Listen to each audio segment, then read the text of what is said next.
ayar düşüyorsa. Bir Ya de da uzun yükseliyorsun. Yapıyorsun.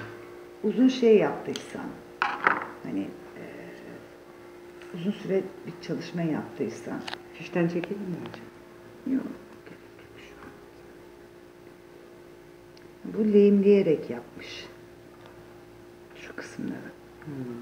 Ama ne yapıyoruz? Makas parçalı. Sizin dediğiniz şey şuraların erimesi mi oluyor? Koyulaşıyor rengi. Böyle.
Buradan zaten telleri görüyorsun.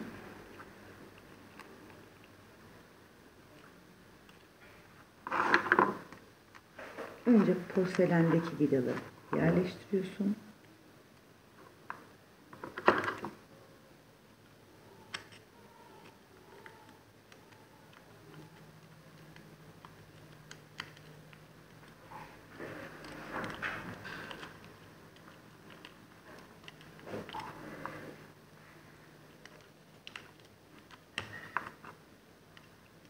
Hocam şuradan mı başlıyorum yoksa şuradan mı? Yalnız bak çok koyulaştırmışsın. Biraz şeyden.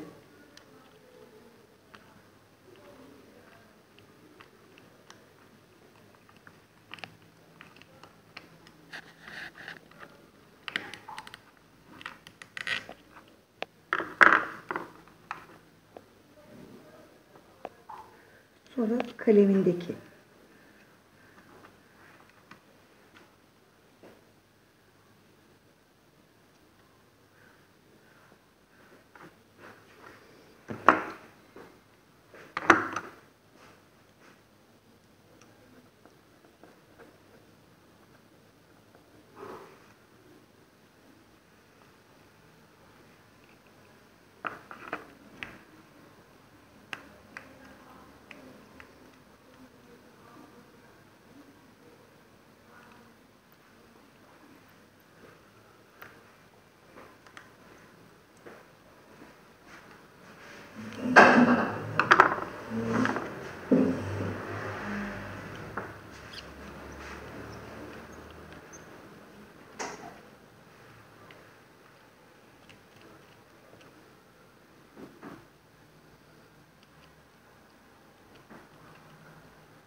Şuradan bastırırsan teli içteki aksamı oynamamış olur.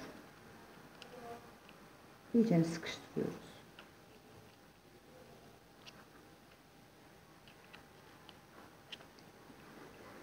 Şimdi şuradan somunu hafif itiyoruz.